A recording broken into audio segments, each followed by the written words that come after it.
O avô cuidava da neta de 10 anos todos os dias, mas algo estranho aconteceu. Olá a todos!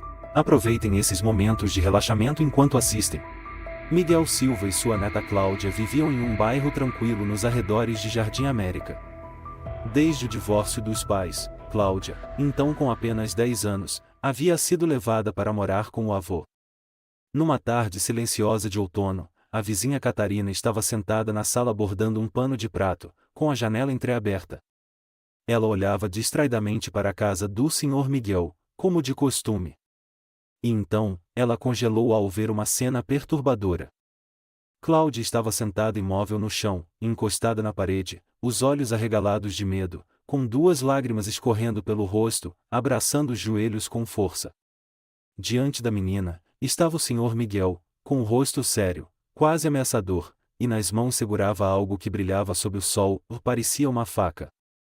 Dona Catarina ficou paralisada. Levantou-se num salto, o coração disparado, tentando enxergar melhor. O Sr. Miguel estava de costas para a janela, mas sua mão erguia o objeto cortante como se estivesse ameaçando. Cláudia tremia, os olhos fixos nele. Meu Deus! E sussurrou Dona Catarina, com as mãos trêmulas puxando a cortina, escondendo-se atrás do batente da janela. Permaneceu ali, imóvel, o peito apertado. O que foi que eu acabei de ver? Não pode ser. Será que entendi errado? Mas então a imagem do rosto pálido de Cláudia voltou à sua mente, fazendo-a estremecer. Não.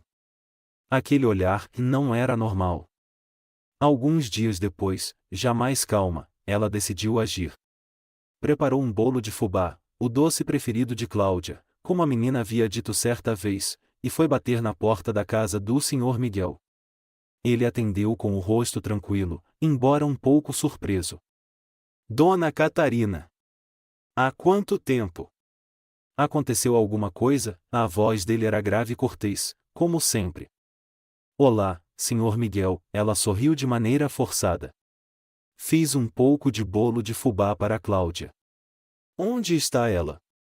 Faz dias que não a vejo mais andando de bicicleta no quintal. Ele a observou por um momento, depois assentiu e pegou a caixa com o bolo. Obrigado. Cláudia está com um resfriadinho. Mandei ela descansar em casa por uns dias. Não é nada grave. Ah, entendo, ela assentiu, mas com um olhar investigativo. Ela está comendo direitinho? Precisa que eu prepare alguma coisa? Não precisa. Ela está comendo normalmente. Ele sorriu, e após mais um aceno com a cabeça, fechou a porta. Dona Catarina ficou parada em frente à casa por alguns segundos antes de voltar, cheia de desconfiança.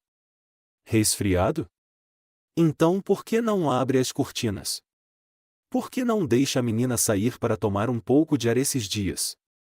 Naquela tarde, quando Cláudia passou pela casa dela a caminho do quintal talvez pela primeira vez em dias, Dona Catarina correu para chamá-la. Cláudia! Minha querida, venha aqui. Tenho um presentinho para você. Cláudia parou. Olhou para a senhora por um instante, depois baixou a cabeça e apressou o passo.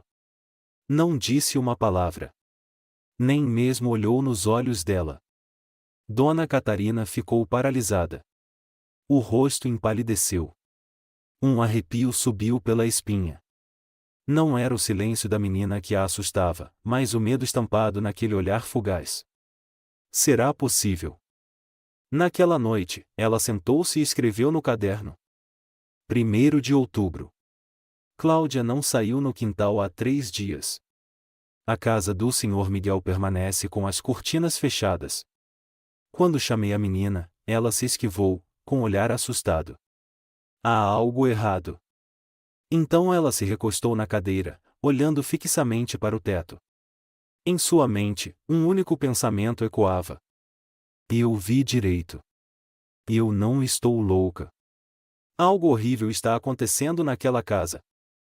Na manhã seguinte, Dona Catarina acordou mais cedo que de costume. Vestiu um casaco, pegou uma xícara de café quente e sentou-se na varanda. Dali, tinha uma visão direta da casa do Sr. Miguel. As cortinas continuavam fechadas.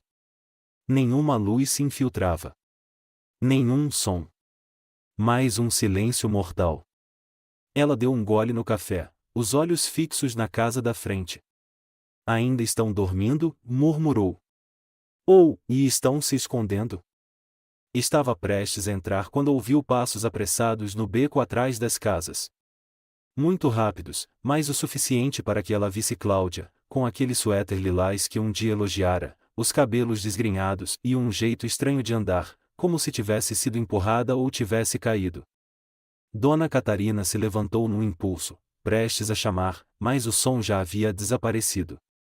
Durante toda aquela manhã, ela se sentia como um fantasma. Cada buzina na rua a fazia estremecer. No início da tarde, foi até a feira no começo da rua, onde encontrou a amiga Rosa, que cuidava de uma mercearia pequena no fim do quarteirão.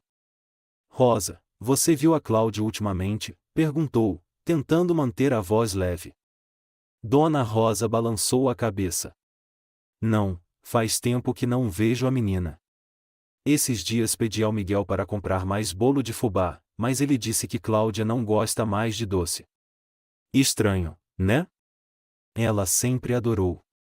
Dona Catarina concordou com a cabeça. Também achei esquisito. E ela tem me evitado, como se tivesse medo de mim. Dona Rosa olhou com cautela. O que você quer dizer? Aconteceu alguma coisa? Não sei ao certo. Mas, sinto que há algo errado. Pode ser exagero da minha parte. Mas, não acho que estou imaginando. Naquela mesma tarde, Dona Catarina tentou mais uma vez. Passou em frente à casa do Sr. Miguel, fingindo estar passeando, para andar devagar. A porta continuava fechada, as cortinas, sempre cerradas, como se tivessem medo da luz do sol. Quando ela se virou para ir embora, a janela do térreo se abriu ligeiramente. Ela prendeu a respiração. Um par de olhos surgiu por entre as frestas. Sem dúvida. Era Cláudia. Aqueles olhos a seguiram por alguns segundos, depois se esconderam rapidamente, com medo de serem vistos. A cortina foi fechada. Cláudia, sussurrou Dona Catarina, o coração acelerado. Você está tentando me dizer algo? À noite, na cozinha aquecida, ela pegou o caderno. A mão trêmula escreveu. 2 de outubro. Cortinas da casa do Sr. Miguel fechadas por 2 dias seguidos. Cláudia parece assustada. Evita contato. Olhar suplicante. Conforme escrevia, sentia um arrepio gelado. Um pensamento silencioso emergiu, e se Miguel não for a boa pessoa que todos pensam que ele é? Naquela noite, Dona Catarina não conseguiu dormir. Virava-se de um lado para o outro, os ouvidos atentos a qualquer som estranho, pronta para se levantar a qualquer momento. E como se fosse guiada por uma premonição, quase à meia-noite, um som apareceu. Um leve barulho de cortina sendo puxada. Depois, passos, irregulares e muito lentos. Ela puxou a cortina e olhou para a casa do Sr. Miguel. Uma sombra passou pela janela da cozinha, carregando algo que parecia uma vassoura? Não. Não era uma vassoura. Era um cabo longo de alguma coisa. Os passos pararam. E então, do lado de dentro, a luz se apagou. Tudo voltou à escuridão. Na manhã seguinte, Dona Catarina decidiu ligar para Sara, mãe de Cláudia, a primeira ligação após mais de 6 meses sem contato. Sara era a filha mais nova do Sr. Miguel, divorciada há cerca de 1 ano. Dona Catarina a conhecera algumas vezes, quando ela vinha visitar a filha, mas nunca foram próximas. Alô, é a Sara. A voz soava cansada, surpresa com a ligação. Olá, minha querida. Aqui é a Dona Catarina, vizinha do seu pai. Será que você tem um tempinho? O que houve, Dona Catarina? É sobre a Cláudia. Do outro lado da linha, a voz de Sara mudou imediatamente. A Cláudia? O que tem ela? Meu pai disse que ela está com um resfriadinho. Dona Catarina engoliu seco. Não quero te assustar, mas, nos últimos dias notei coisas estranhas. Cláudia não sai, evita contato, não olha ninguém nos olhos. O olhar dela parece um pedido de socorro. Dona Catarina, acho que a senhora está exagerando. Ela tem falado comigo por telefone. Anteontem mesmo me mandou uma foto. Foto? Uma foto real? Sara ficou em silêncio por alguns segundos. Foi uma foto tirada dentro do quarto. Ela mandou pelo Facebook. Mas agora que penso, o quarto estava escuro, não dava para ver bem o rosto dela. Você deveria ir até lá. Não escute apenas seu pai. Tem algo errado. Sara suspirou. Tudo bem. Vou passar aí no fim de semana. De qualquer forma, e é bom verificar. Ao encerrar a ligação, Dona Catarina recostou-se na cadeira, fechando os olhos. Sentia-se impotente. Como se soubesse que algo terrível estava acontecendo, mas estivesse de mãos atadas. Naquela tarde, enquanto regava as plantas, ouviu uma moto parar em frente à casa. Era Henrique, sobrinho neto de Dona Rosa, estudante do último ano de engenharia da computação. Ele costumava ajudar Dona Catarina com o celular e o computador. A senhora me chamou ontem, aconteceu alguma coisa? Perguntou Henrique. Preciso da sua ajuda, com algo especial. A voz dela se tornou mais séria. Você conseguiria instalar alguma coisa no celular para gravar vídeo à distância? Henrique levantou as sobrancelhas. Gravar o quê? Ela suspirou. Acho que algo errado está acontecendo na casa do Sr. Miguel. Mas ninguém acredita em mim. Preciso que me ajude a esconder um celular num vaso, em frente à janela do térreo, só para gravar o que acontece ali. Henrique ficou em silêncio. Depois de alguns instantes, assentiu.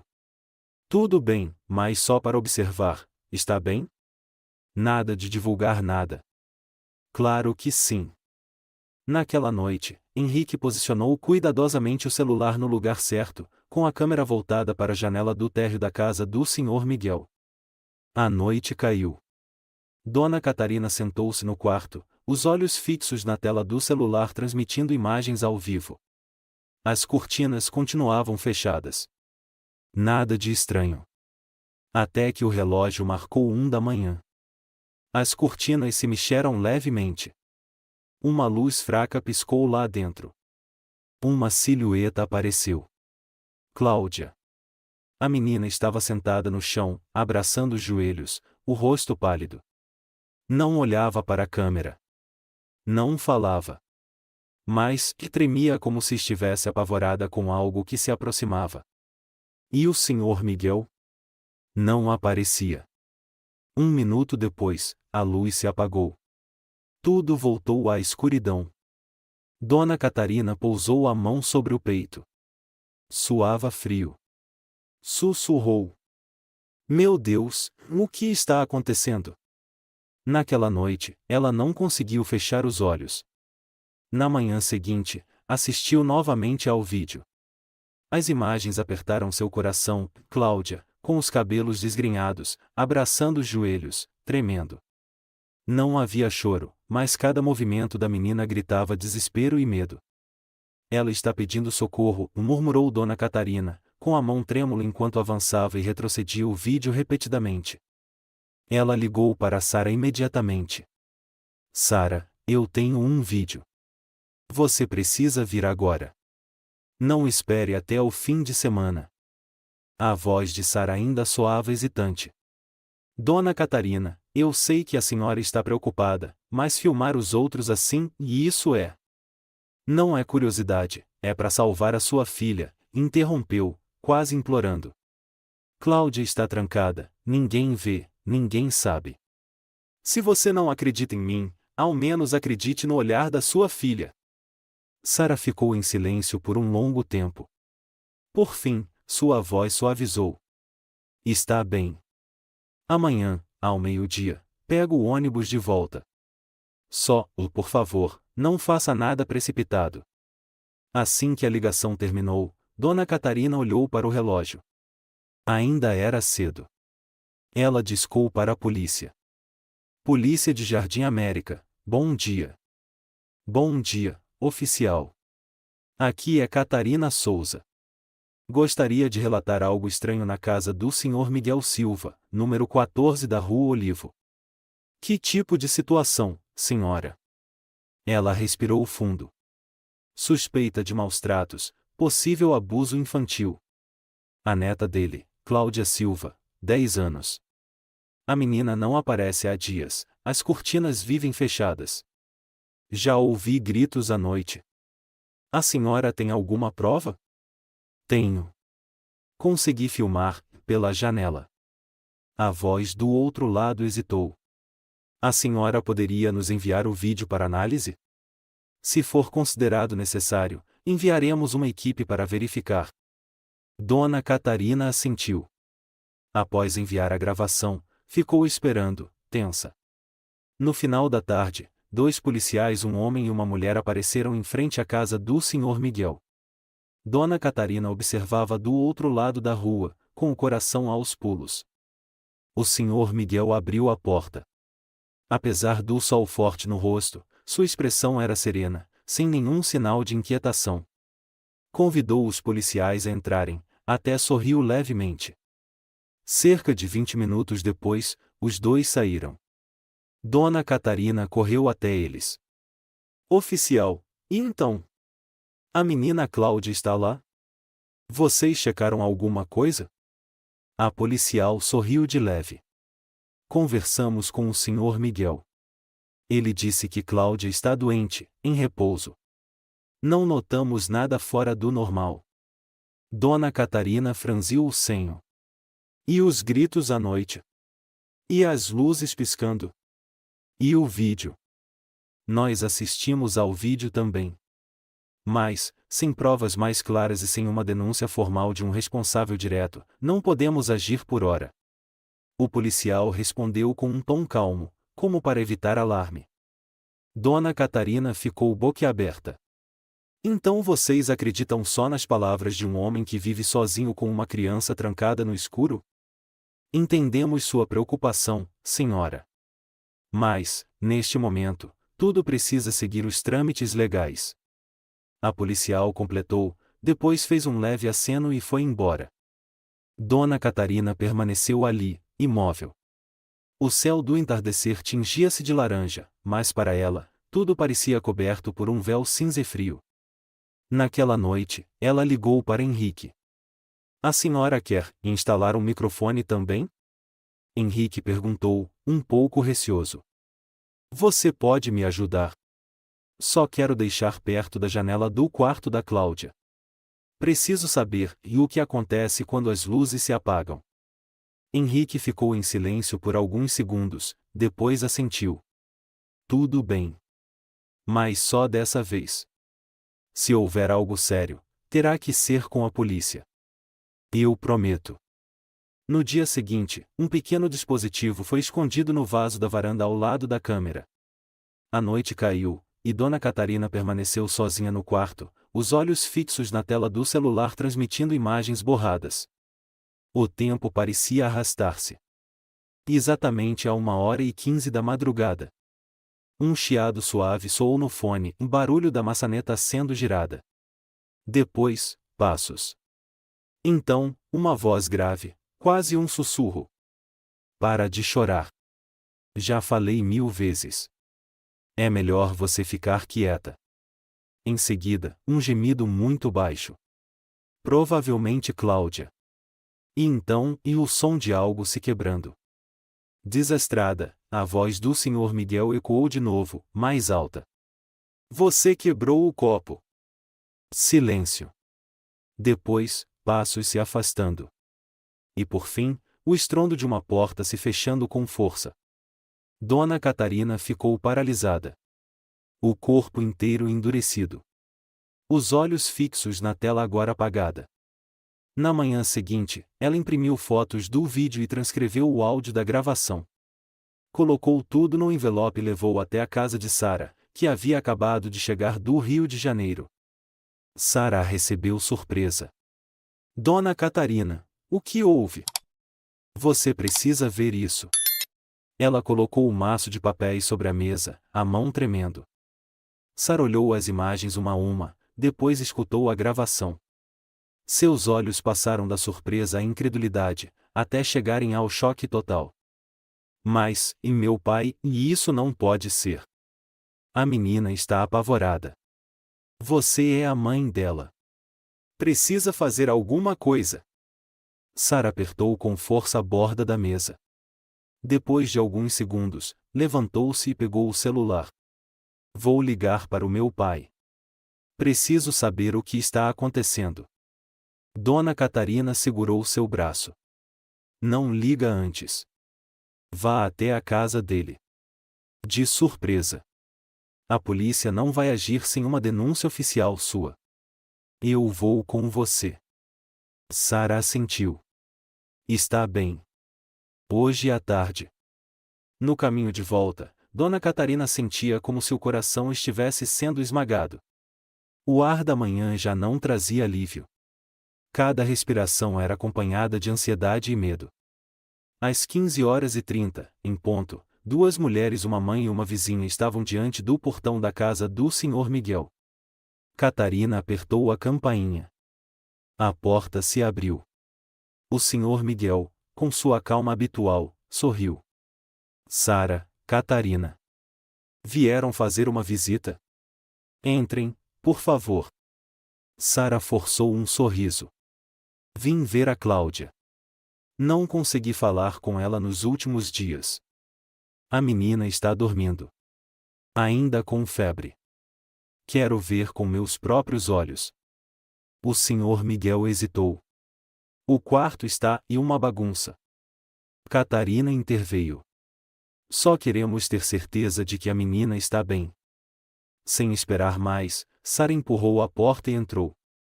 Catarina foi logo atrás. A casa estava estranhamente silenciosa. Um leve cheiro de antisséptico no ar. Elas seguiram até a porta do quarto de Cláudia. Estava trancada. Onde está a chave, pai? O Sr. Miguel titubeou. Na cozinha. Sara não respondeu. Foi direto até a cozinha, abriu a gaveta. Sua mão tremia ao pegar uma chave com chaveiro azul, o chaveiro familiar. Sem dizer nada, voltou rapidamente ao corredor, até a porta do quarto da filha. Catarina permanecia parada ali, o rosto pálido. Ela inseriu a chave na fechadura. Quando a porta se abriu, ambas prenderam a respiração. O quarto estava completamente escuro. Um leve cheiro de mofo no ar abafado. A janela fora vedada com fita adesiva preta, impedindo qualquer luz de entrar. Um abajur pequeno, ao lado da cama, iluminava fracamente o ambiente, fazendo tudo parecer enevoado, como num pesadelo. Cláudia estava encolhida num canto, cabelos desgrenhados, pele pálida, abraçada ao travesseiro como se quisesse desaparecer do mundo. Cláudia, gritou Sara, correndo para abraçar a filha. A menina não reagiu. O olhar estava vazio, a boca se mexia levemente, como se dissesse algo sem emitir som. Catarina se aproximou, o coração apertado. A menina estava visivelmente mais magra do que da última vez que a vira no quintal. A pele esverdeada, o braço repleto de arranhões recentes e vermelhos.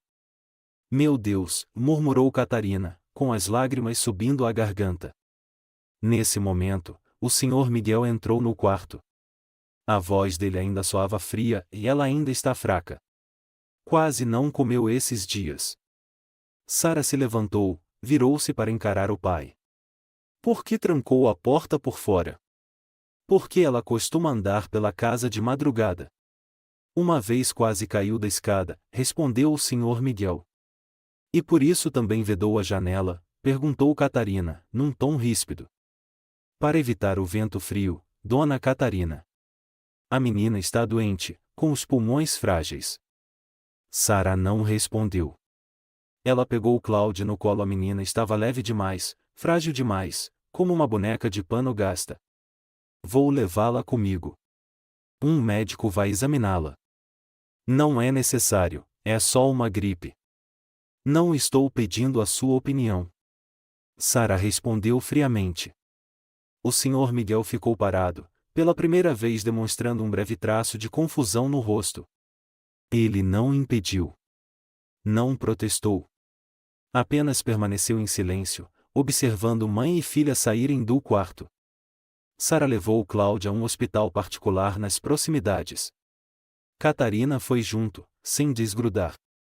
Enquanto o médico examinava a menina, Sara se encostou na parede com as mãos na cabeça, e Catarina ficou sentada na cadeira, olhos fixos. Nenhuma das duas falou nada por mais de meia hora.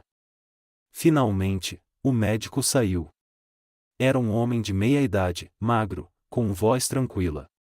A menina não apresenta ferimentos graves, mas está com um sério quadro de desnutrição e sinais de esgotamento nervoso. Quero mantê-la internada por alguns dias para observação e exames de sangue. Sara assentiu, com os lábios comprimidos. Obrigada, doutor. Ah, mais uma coisa, o médico abaixou o tom. Notei algumas manchas roxas estranhas nas costas da criança.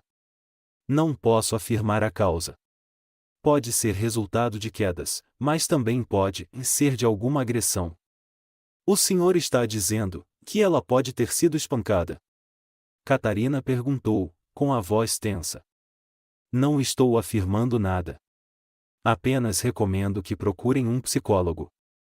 A menina precisa conversar, se abrir. Sara assentiu novamente, os olhos úmidos. Depois de levar Cláudia até o quarto de repouso, Catarina puxou Sara para o corredor. Agora você acredita? Não sei mais, Sara respirou fundo. Meu pai, ele nunca levantou a voz com ninguém. Não entendo como chegamos a isso. Talvez ele esteja escondendo algo. Ou, talvez esteja com medo de algo ainda pior, disse Catarina, com um olhar sombrio. Não tenho certeza. Mas isso ainda não acabou. Na manhã seguinte, a professora Laura, uma mulher jovem de cerca de 30 anos, cabelos castanho escuros e óculos redondos, ligou para o número de telefone registrado na escola. Ninguém atendeu. Ela tentou novamente ao meio-dia. Ainda silêncio. Nenhuma mensagem, nenhuma explicação por parte da família. Preocupada, Laura decidiu ir até a casa de Cláudia após as aulas. Quando chegou, parou diante do portão de ferro azul e ficou ali por um longo tempo, sem que ninguém viesse atender. A casa parecia deserta, com as cortinas fechadas, nenhum som, nenhum sinal de vida. A professora bateu algumas vezes, tocou a campainha. Em vão. Poucos minutos depois, Dona Catarina apareceu do lado oposto da rua, com uma sacola de feira na mão, mas os olhos fixos na situação à frente. Professora Laura, ela chamou, aproximando-se. Está procurando pela Cláudia? A professora virou-se, surpresa. Sim. Ela não vem à escola há alguns dias. Liguei várias vezes, mas ninguém atendeu. Catarina assentiu com um leve movimento de cabeça, os lábios apertados como se lutasse para decidir o que dizer. Por fim, baixou a voz. Acho que algo sério está acontecendo. O que a senhora quer dizer? Cláudia está com a mãe, Sara. Ela voltou recentemente e levou a menina ao médico, depois de perceber alguns sinais estranhos. Mas parece que a verdade é muito mais complicada. A senhora acha que alguém está machucando a menina? Catarina apertou a alça da sacola. Não posso afirmar, mas meu instinto diz que algo muito ruim está cercando aquela família. Laura abaixou os olhos, visivelmente preocupada. Vou informar a direção da escola. Se for necessário, eles podem acionar as autoridades. Por favor, não demorem, disse Catarina. Não podemos esperar por provas claras. Às vezes, o olhar de uma criança já é o maior aviso. Naquela tarde, Sara ligou para Catarina do hospital. O médico disse que Cláudia precisa descansar por mais alguns dias. Ela ainda fala pouco, mas começa a reagir quando vê pessoas estranhas. Como assim? Perguntou Catarina, o coração acelerado. Basta um homem passar pelo corredor do quarto, e ela se encolhe, abraça o cobertor e começa a tremer. Uma vez, um enfermeiro entrou só para entregar água, e ela caiu no choro. Disse: não deixa ele chegar perto, e ele está lá fora. Catarina ficou em silêncio, depois perguntou baixinho, e ela disse quem era esse dele? Não com clareza. Só falou que era o homem que sempre segue no parque. E que o avô mandou ela não contar a ninguém, correr para casa sempre que o visse, e evitar sair de casa. Meu Deus, que talvez eu tenha julgado mal seu pai, suspirou Catarina. Sara, você conhece um homem chamado Arthur? Mora no fim da rua. Não. Nunca ouvi falar. Ele se mudou há cerca de 2 meses. Ninguém conversa com ele, mas Dona Rosa se lembra de ter ouvido que ele já foi acusado de assediar crianças no antigo bairro. Sem provas, então não houve processo. Sara afundou no banco do corredor do hospital, o coração batendo descompassado. A senhora está dizendo que ele pode estar seguindo a Cláudia? Não é só uma possibilidade. Eu acho que o Sr. Miguel sabe disso. E ele está tentando proteger a neta em silêncio. Mas, por que ele não contou nada? Por que deixou todo mundo pensar mal dele? Porque ele achou que ninguém acreditaria. E pior, achou que se fizesse escândalo, Cláudia ficaria ainda mais traumatizada. Um momento de silêncio. Depois, Sara falou em voz baixa, como quem se culpa, e eu desconfiei do meu próprio pai. Catarina voltou para casa com o coração apertado. Mas mal havia colocado a sacola sobre a mesa, a campainha tocou. Era Henrique, com o rosto sério. Dona Catarina, encontrei algo enquanto revisava os dados da câmera. Ela se sobressaltou. O que foi? Voltei o vídeo da noite passada. Apareceu uma pessoa andando encostada na parede da casa do Sr. Miguel por volta das 2 da manhã. Não era ele nesse momento, ele estava na cozinha. Veja, aqui. Henrique mostrou o celular. Na tela, a imagem era borrada, mas dava para ver claramente uma figura alta e magra, de casaco preto, caminhando junto à cerca. A pessoa se abaixou, aproximou-se da parede como se estivesse fazendo algo, e depois desapareceu. A imagem está ruim demais. Você acha que pode ser o tal Arthur? Perguntou Catarina. Não sei, mas o jeito de andar é bem parecido. Você consegue extrair esse trecho e enviar à polícia? Claro. Mas a senhora vai precisar apresentar um motivo forte para que eles ajam. Catarina assentiu. Vou entregar para Sara. Ela é a responsável legal. Naquela noite, Catarina não conseguiu dormir. Foi até o quintal, olhou para o céu escuro, onde as estrelas pareciam brincar de esconde-esconde. Um rangido leve passou por seu ouvido, não era vento. Era em metal batendo em metal. Ela ficou atenta. Então, um som de batida fraco, mais claro veio da direção da cerca. Ela ligou a lanterna e correu até o muro. Não havia ninguém. Mas ali no chão, um pedaço de arame cortado. Do outro lado da parede, a terra estava mexida, com pegadas frescas. Ela voltou correndo para dentro, pegou o telefone e ligou para Sara. Sara, você precisa chamar a polícia. Ainda hoje à noite. Tem alguém rondando a casa do seu pai. Sara respondeu ofegante: vou fazer isso agora. A Cláudia ainda está no hospital. Mas estou com medo pelo meu pai. 20 minutos depois, a polícia chegou. Dessa vez, também veio o investigador-chefe Ricardo Almeida, um homem de pouco mais de 50 anos, severo e atento. Ele fez perguntas detalhadas a Catarina sobre o vídeo, o gravador, a sombra na madrugada, e as palavras sussurradas por Cláudia sobre ele. A senhora disse que Cláudia falou, ele está lá fora. Isso é certo? Muito claro. Ela falou logo após acordar no hospital. Pode ser alguém real. Não um delírio. Ricardo assentiu. Vamos instalar câmeras no jardim. E faremos uma varredura em toda a área ao redor da casa do Sr. Miguel. Enquanto a equipe entrava para investigar, Catarina permaneceu no portão, os olhos seguindo as sombras dos oficiais. Naquele instante, a janela do térreo da casa do Sr. Miguel se acendeu. O Sr. Miguel estava ali, olhando para ela, sem nenhuma expressão visível. Apenas observava em silêncio. Catarina estremeceu. Ela não sabia se, naquele olhar, havia mágoa, raiva ou um medo profundo e silencioso. Na manhã de quarta-feira, Cláudia despertou no Hospital Particular Santa Catarina. A luz suave passava pela grande janela e iluminava o lençol branco. Ela abriu os olhos lentamente, o rosto ainda envolto de medo.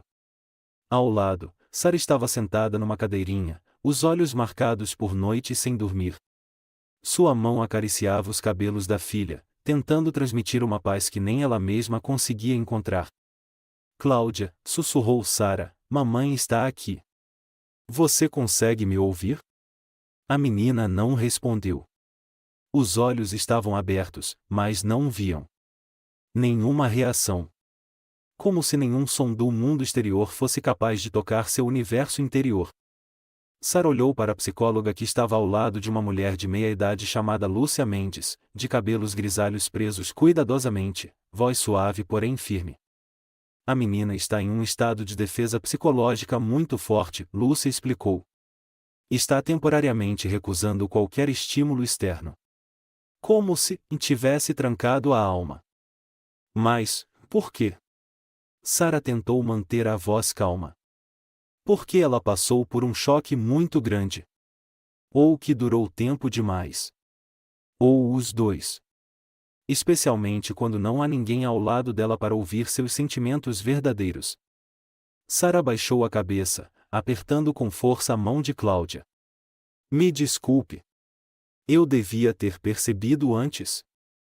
Ainda não é tarde, Lúcia colocou a mão sobre o ombro de Sara. Vamos ajudar a menina a se abrir, aos poucos. Mas antes, eu recomendo fazer exames completos. É realmente necessário? Ela não tem sinais de ferimentos. Mas eu suspeito que ela possa ter sido sedada por um longo tempo, disse Lúcia, um brilho de alerta surgindo nos olhos. Não posso afirmar com certeza. Mas uma criança não fica tão fraca assim apenas por falta de nutrientes. Sara ficou paralisada. Você está dizendo que alguém fez isso com ela? Precisamos de exames para obter essa resposta. Naquela tarde, enquanto aguardavam os resultados, Catarina foi até Dona Rosa pedir ajuda para conversar com antigos vizinhos da rua. As duas caminharam juntas até a casa do Sr. Francisco, um homem idoso que morava 3 casas depois da de Miguel. Ele era conhecido por ser calado, mas muito observador. Francisco, o senhor notou algo estranho ultimamente? Rosa perguntou. Seu Francisco estava sentado numa cadeira de palha na varanda, tragando um cigarro. Estranho até que tem. Vi o seu Miguel saindo pro quintal durante a madrugada, várias vezes. Teve uma noite que eram umas 2 da manhã, as luzes se acenderam, ele saiu de touca de lã, levando o que parecia ser um estetoscópio. Catarina se sobressaltou. O senhor o viu conversando com alguém? Não. Mas toda vez que saía, ele olhava para os lados, depois apontava uma lanterna para os arbustos perto do muro. Parecia que procurava alguém. Rosa interveio. O senhor chegou a ver alguma pessoa estranha por ali? Francisco assentiu. Vi uma figura alta e magra passar algumas vezes durante a noite. Mas quando acendi a luz, desapareceu. Não consegui ver o rosto. Catarina engoliu seco. O senhor pode contar isso à polícia? Posso. Não tenho medo de nada. Naquela noite, Sara recebeu uma ligação da doutora Lúcia. Tem um resultado que acho que a senhora precisa saber imediatamente, Lúcia disse, com voz séria. No sangue da Cláudia encontramos uma pequena quantidade de benzodiazepina, um sedativo de efeito moderado, que não é indicado para crianças. Sara ficou em choque. Quem poderia dar isso para ela? Alguém com acesso constante. E conhecimento suficiente para não levantar suspeitas. Lúcia fez uma pausa e continuou, insuspeito do avô. Mas não posso afirmar se a intenção era prejudicar ou proteger. Você quer dizer que ele fez isso para que minha filha não percebesse o que acontecia? Ou para mantê-la num estado em que não entrasse em pânico? Talvez ele achasse que era melhor assim. Sara levou as mãos à cabeça, a voz trêmula. Eu não sei mais o que pensar. Calma. Precisamos investigar tudo. Pode haver outra pessoa envolvida. Logo depois, Sara ligou para Catarina e contou tudo. Catarina ficou em silêncio por alguns segundos, então falou suavemente. Você lembra do que a menina sussurrou ontem? Ele está lá fora, foi o que ela disse, Sara repetiu. O vovô mandou não contar para ninguém? Exato. Ela não disse que o vovô fez mal. Disse que o vovô mandou não contar. Isso muda tudo. Na manhã seguinte, a polícia retornou para vasculhar a casa do Sr. Miguel. Dessa vez com um mandado judicial, após receberem os resultados dos exames de Cláudia.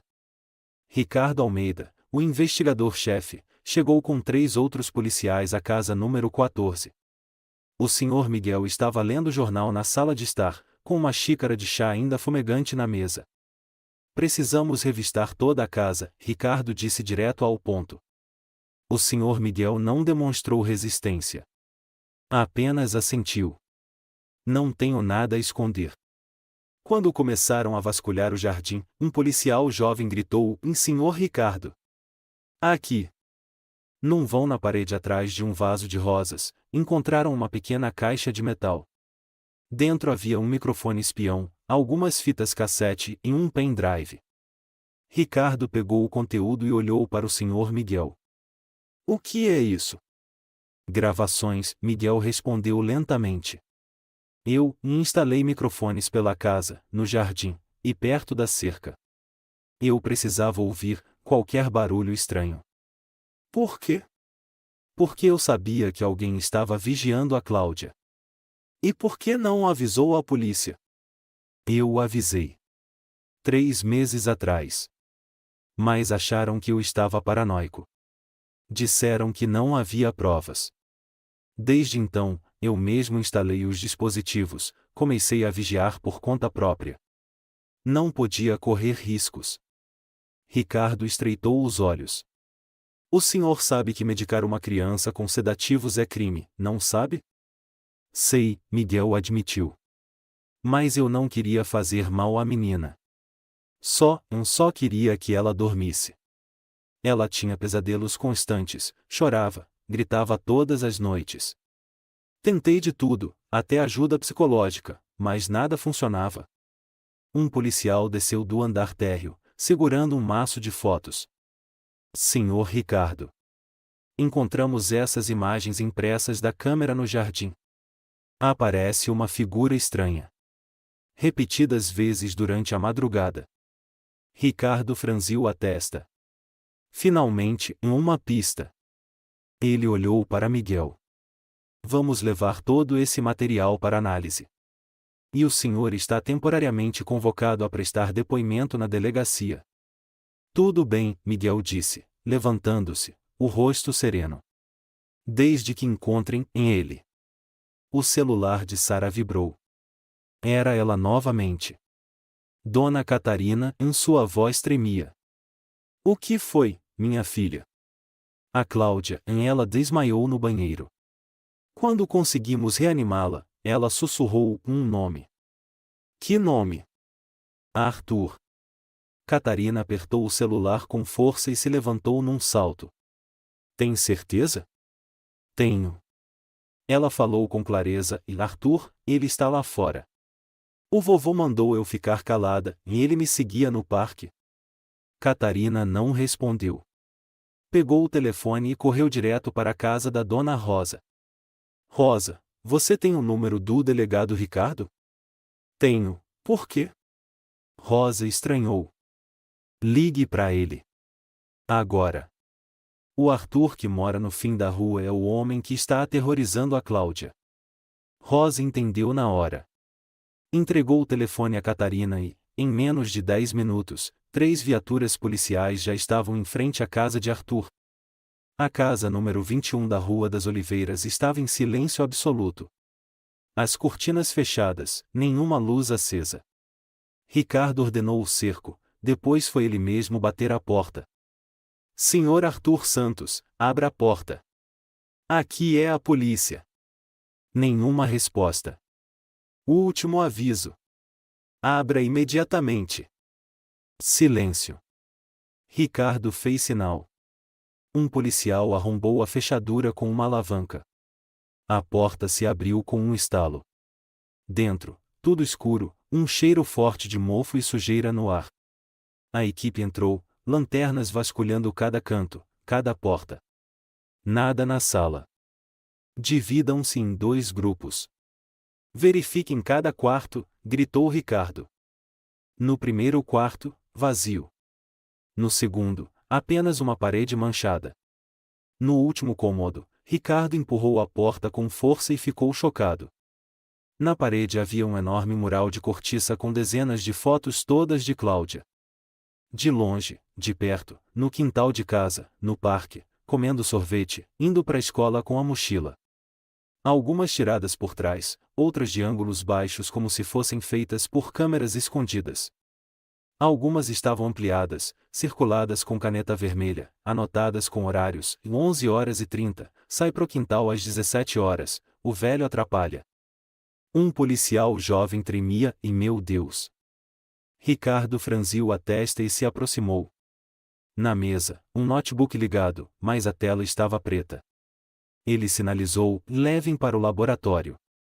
Não toquem no HD.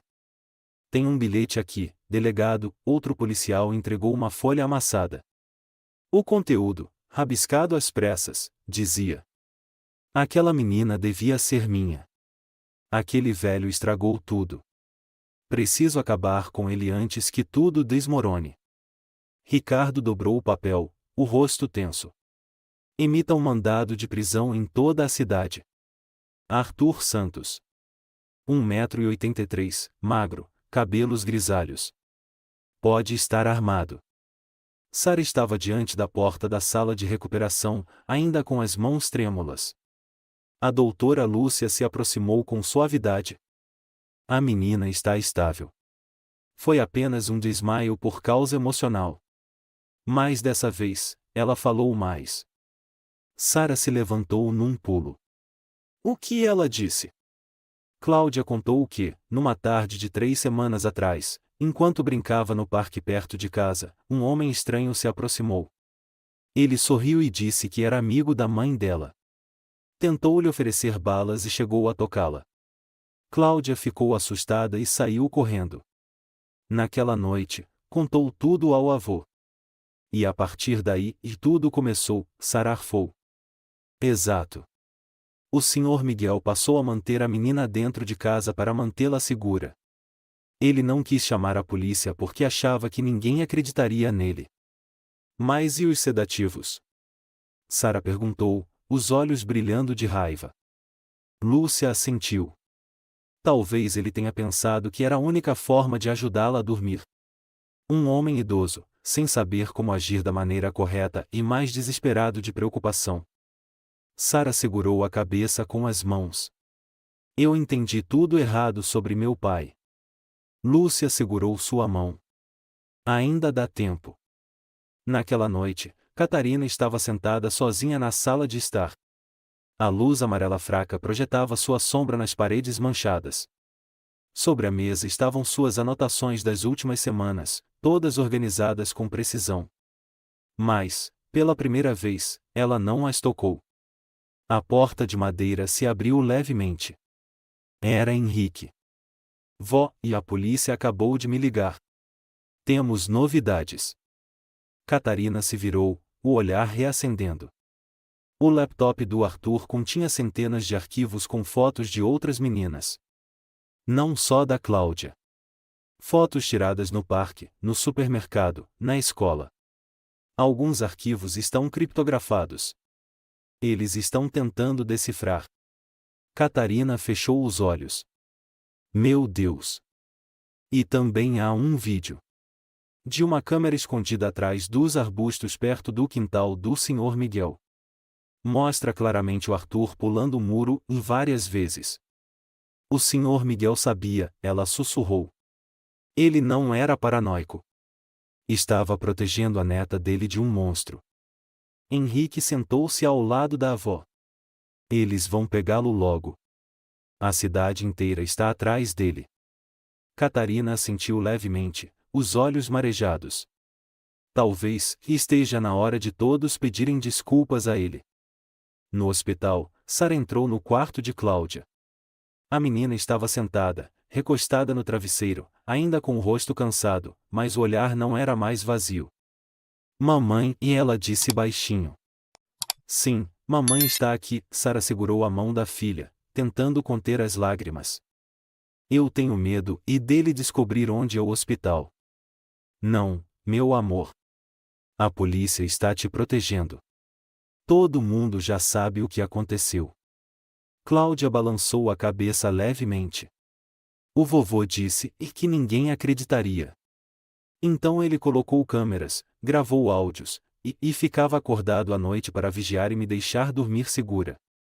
A voz de Sara falhou. Me desculpa por não ter acreditado nele. A menina apertou os lábios. Ele disse que você ia ter medo. Que ia achar que ele estava louco. Não, e a louca fui eu, por não enxergar a verdade. Cláudia se inclinou e abraçou a mãe. Pela primeira vez em dias, os braços pequenos se apertaram com força ao redor de alguém. No corredor, Lúcia observava em silêncio, com um leve sorriso. Noite. No topo de um prédio próximo ao parque, uma nova câmera de segurança havia sido instalada. A luz amarelada iluminava as ruas vazias. Policiais ainda faziam rondas, mãos firmes nos rádios. De um canto escuro ao longe, um homem caminhava lentamente pela esquina, usando um boné, mochila nos ombros. Seu rosto oculto pelas sombras das árvores. Uma sirene rompeu o silêncio. Um carro da polícia avançou rapidamente. Uma voz saiu pelo alto-falante: pare aí. Polícia! O homem virou e começou a correr. Mas antes que pudesse entrar num beco, foi cercado por 3 policiais. Imobilizado. Algemado. Ricardo desceu do carro e encarou o sujeito e Arthur Santos. O jogo acabou. Ele não disse nada. Apenas sorriu com um sorriso torto e gelado. Um dia depois da prisão de Arthur, toda a vizinhança da Rua das Oliveiras estava tomada por um sentimento misto de choque e alívio. A notícia se espalhou rapidamente por toda a cidade: um homem suspeito de assediar crianças é preso com provas contundentes encontradas em câmeras e no conteúdo do laptop. Jornais, televisão, redes sociais, todos noticiaram. Mas o mais importante de tudo era: Cláudia estava segura. Cláudia se recuperava aos poucos, colorindo em um livro que havia ganhado no dia anterior. Sara estava sentada ao lado, observando cada respiração da filha. Quando Lúcia se aproximou, a menina levantou os olhos. Já não havia mais medo neles. Cláudia, Lúcia disse, sentando-se na beirada da cama, a doutora tem algo para te contar. A menina inclinou a cabeça e colocou o lápis de cor de lado. Aquele homem, aquele que você chamava de Arthur, foi preso pela polícia. Ele não pode mais te machucar. Cláudia olhou para Lúcia e depois para a mãe. Sara assentiu, apertando forte a mão da filha. Você está segura agora, Sara sussurrou. Me perdoa por não ter acreditado antes. Cláudia esfregou os olhos. O vovô disse que era para eu não contar nada. Senão, ele machucaria você. Sara apertou a mão da filha. Seu avô tentou te proteger do jeito que sabia. Mas agora você não precisa mais ficar em silêncio.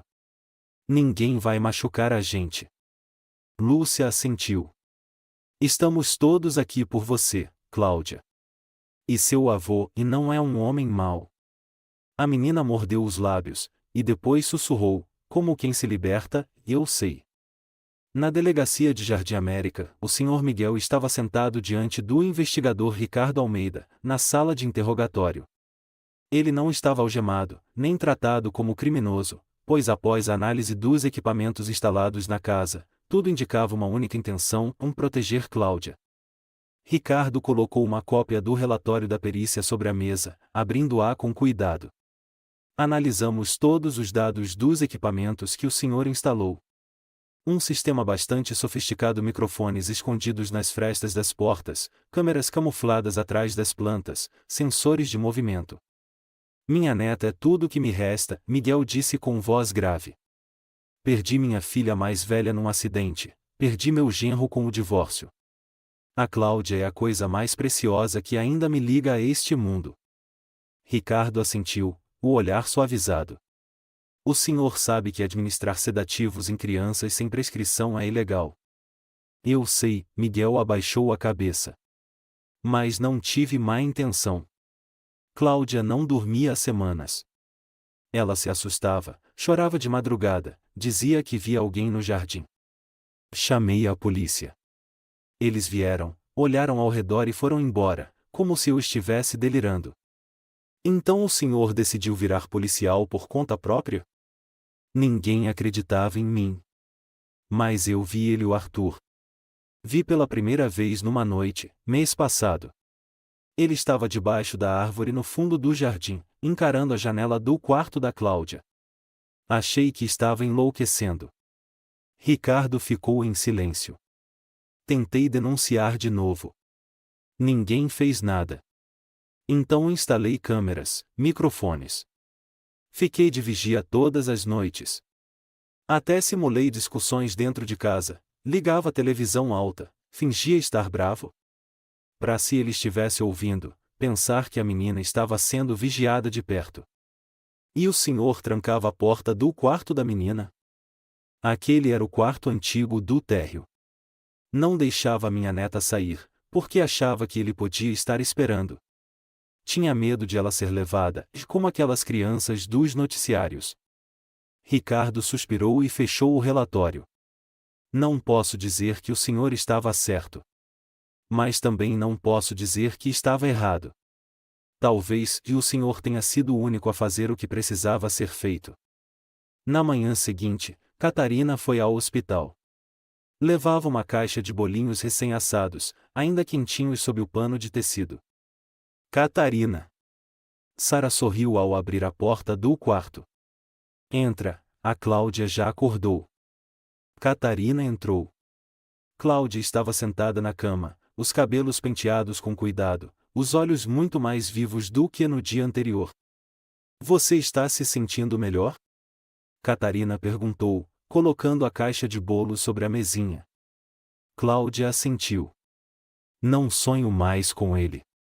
Catarina sentou-se na beira da cama, segurando a mão da menina com carinho. Me desculpe por ter duvidado do seu avô. Eu pensei que... Eu também achei que todo mundo ia odiar ele, Cláudia disse baixinho. Mas ele dizia, pessoas boas muitas vezes são mal interpretadas, mas ainda assim fazem o que é certo. Sara observou as duas, os olhos vermelhos. Amanhã, seu avô vai voltar para casa. Ricardo confirmou que não há indícios de crime. As provas estão ajudando a rastrear os passos do Arthur, desde meses atrás. Quero que o vovô saiba que não estou brava com ele, Cláudia disse suavemente. Eu só estava com tanto medo que não consegui dizer nada.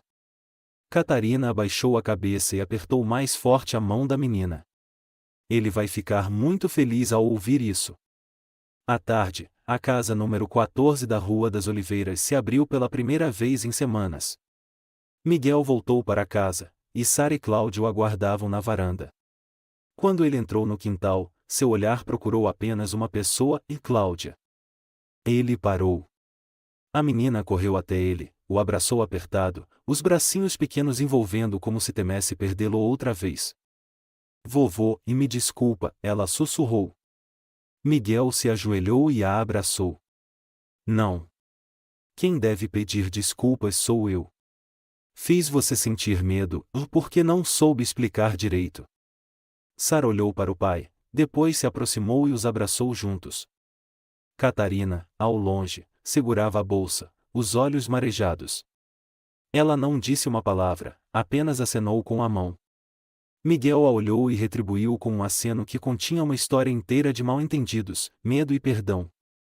Naquela noite, na cozinha da casa de Miguel, o cheiro de bolo de fubá voltou a perfumar o ar.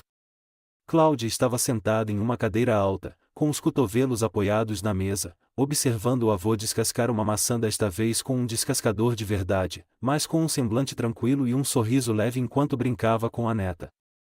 Vô, não corta grande demais. Eu não consigo comer pedaços grandes. Ah, é? E quem foi que ontem comeu 3 pedaços de bolo de fubá inteirinhos? Ele fingiu um ar sério.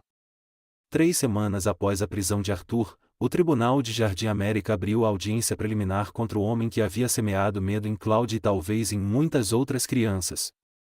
O julgamento atraiu uma multidão, especialmente moradores da Rua das Oliveiras. Muitos não estavam ali apenas para ver um criminoso sendo julgado, mas para obter respostas sobre as suspeitas que um dia pesaram injustamente sobre o senhor de cabelos brancos, Miguel Silva.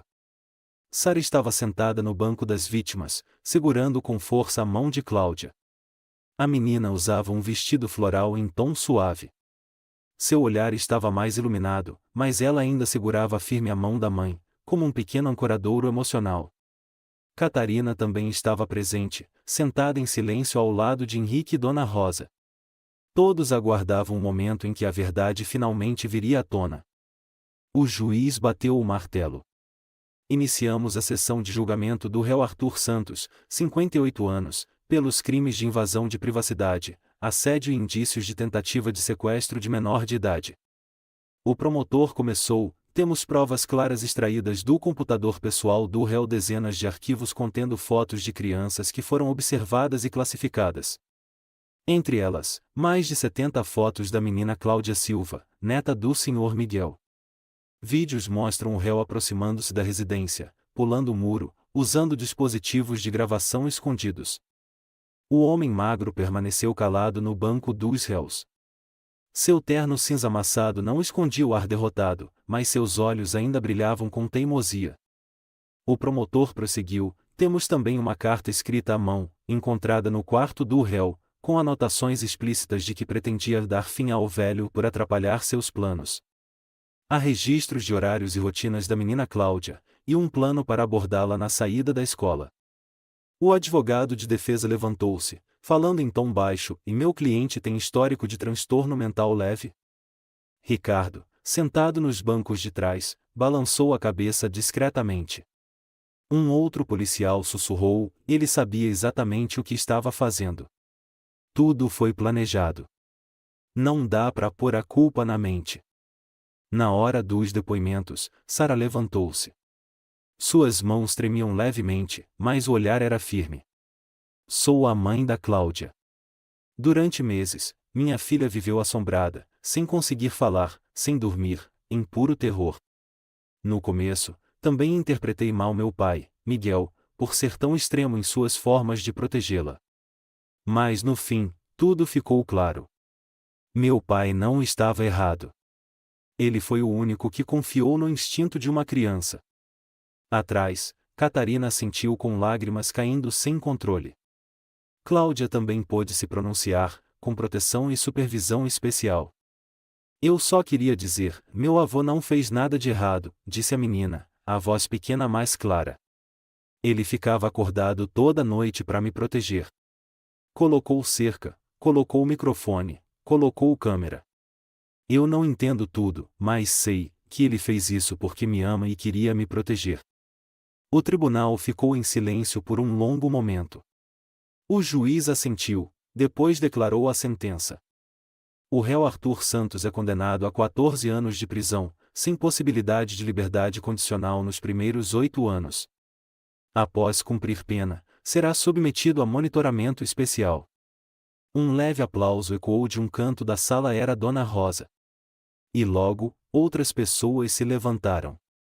Não para comemorar, mas para finalmente respirar em paz. A verdade finalmente veio à tona. E a justiça chegou a tempo. Minha menininha, Catarina sorriu, abaixando-se para abraçar Cláudia. A vovó quer te dizer uma coisa. Cláudia inclinou a cabeça. Desculpa por ter pensado errado sobre o seu avô. Eu vi algo assustador, mas não olhei direito para ver o amor por trás. Cláudia sorriu. Eu também achava que o vovô era frio. Mas é só porque ele não sabe falar direito. Todos riram. Miguel arqueou a sobrancelha, provocando, e pensar que a dona Catarina me chamava de velho esquisito. Catarina deu um tapinha no ombro dele. Ué, mas você é esquisito mesmo. Só que é um esquisito adorável. Sara olhou para o pai, com olhar terno. Pai, me desculpa também por não ter acreditado em você. Miguel ficou em silêncio por um instante. Depois estendeu a mão, colocando-a sobre a da filha, e acariciou suavemente. Você só estava sendo uma mãe com medo. Igual a mim. A gente faz coisas erradas quando acha que está protegendo quem ama. Cláudia se intrometeu, então, a nossa família não tá mais brava uma com a outra, né? É isso mesmo, Miguel sorriu. Porque o vovô decidiu abrir as cortinas da cozinha toda manhã. Nos dias que se seguiram, a vida na Rua das Oliveiras começou a voltar ao normal. Mas um normal mais caloroso, mais atento. Sara se mudou de vez para a casa do pai. Para Cláudia ter o vô e a mãe por perto todos os dias, disse ela. E pro pai não precisar mais instalar câmeras. A casa inteira caiu na gargalhada feliz. No fim da tarde, quando o sol já estava baixo, Catarina ficou à janela de sempre, olhando em direção à casa de Miguel. A cena de sempre voltou a se repetir, Cláudia pedalando pelo quintal, Sara regando as plantas, e Miguel assando bolos enquanto cantarolava um antigo bolero. A luz dourada do entardecer cobria todos com um brilho suave. Catarina colocou a mão no peito, sorriu e murmurou para si mesma. Talvez, as pessoas boas do mundo nem sempre sejam compreendidas. Mas são elas, com seu silêncio e paciência, que impedem o mundo de desabar. A história nos mostra a força do amor silencioso e da intuição de um idoso que não deve ser ignorada. Às vezes, os bons são justamente os mais mal interpretados, porque não sabem se expressar, só sabem agir em silêncio para proteger o que amam. Julgamentos apressados podem isolar inocentes, enquanto empatia e escuta são as chaves para dissipar todo medo. O mais importante de tudo, crianças devem ser sempre acreditadas e protegidas, a qualquer custo. Se você gostou desta história, convidamos você a dar um like e se inscrever em nosso canal. Seu apoio nos motiva a continuar trazendo histórias comoventes quase todos os dias. Estamos muito agradecidos pelo seu apoio. Até breve!